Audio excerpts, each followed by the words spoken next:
Če vas zanima, kaj je manualna medicina in kako nam lahko pomaga, bodite z nami v naših naslednjih minutah. Manualna medicina je področje medicine, ki obsega diagnostiko kot tudi zdravljenje težav gibalnega sistema. Z njo zdravniki specialisti odpravljajo vrsto simptomov, kot so bolečine v hrbtenici, v vratnem, prsnem in ledvenem delu, bolečine v sklepih, mišicah, težav z nespečnostjo, glavoboli, vrtoglavice in še mnogo drugega. Po podatkih Svetovne zdravstvene organizacije naj bi kar 90% ljudi vsaj enkrat v življenju imeli težave, ki so povezane s hrbtenico.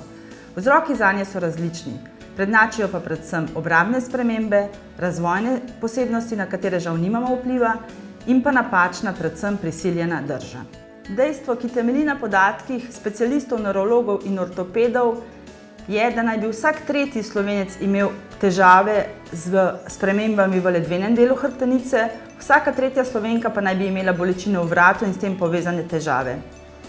Manualna medicina je med vsemi vrstami terapij brez zdravil klinično najbolj uspešna metoda zdravljenja težav povezanih s hrbtenico.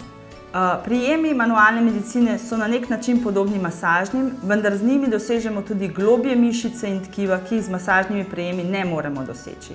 Lahko bi rekli, da so določeni prijemi podobni ročni fizioterapiji, vendar je razlika ta, da so specialisti manualne medicine v osnovi zdravniki.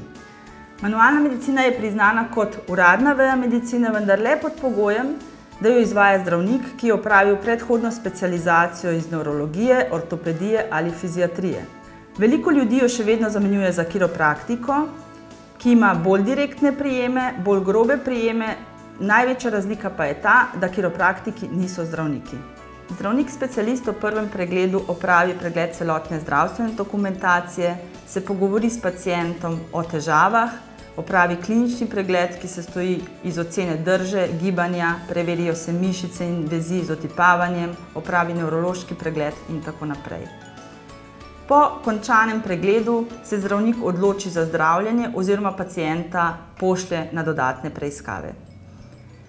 Seveda niso vse težave primerne za zdravljenje z manualno medicino.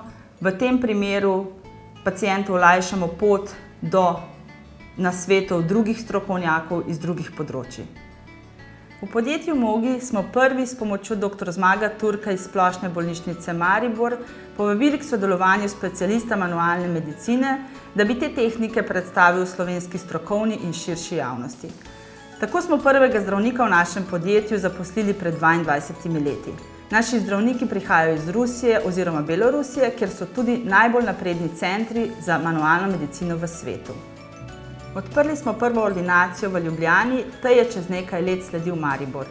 Ljudje so k nam prihajali z vseh koncev Slovenije. Predvsem, kadar gre za hude bolečine in velike težave, ni priporočljivo, da bi se po intenzivni terapiji človek odpravil še na dolgo pot do doma. Zato smo naše storitve približali tudi drugim in odprli še ordinaciji v Novi Gorici in v Murski Soboti. Nazadnje smo se pred 2 letoma razširili tudi na obalo v Koper. Naši zdravniki v ordinacijah Mogi zdravijo paciente vseh starosti, tudi otroke z idiopatsko skoliozo 1. in 2. stopnje.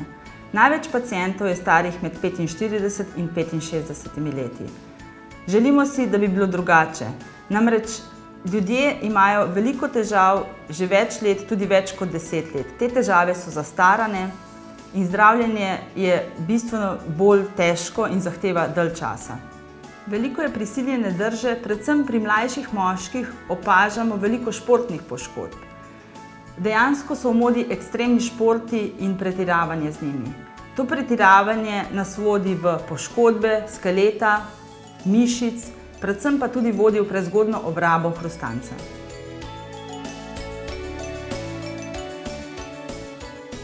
До težav s hrbtenico pride predvsem zaradi načina življenja. To je sedeči položaj, avto, računalnik, različni športi, dvigovanje teži in potem pride do zategnjenosti mišic in drugih težav. Najpogostejše težave naših pacientov so bolečine v vseh predelih hrbtenice, vrat, prsni del, križ, ledveni del. pride do zategnjenih, zakrčenih mišic, ampak če ne narediti zdravljenje, pride še do drugih komplikacij, naprimer radikulopatija, ko ukleščen živec, diskus hernije in tako naprej.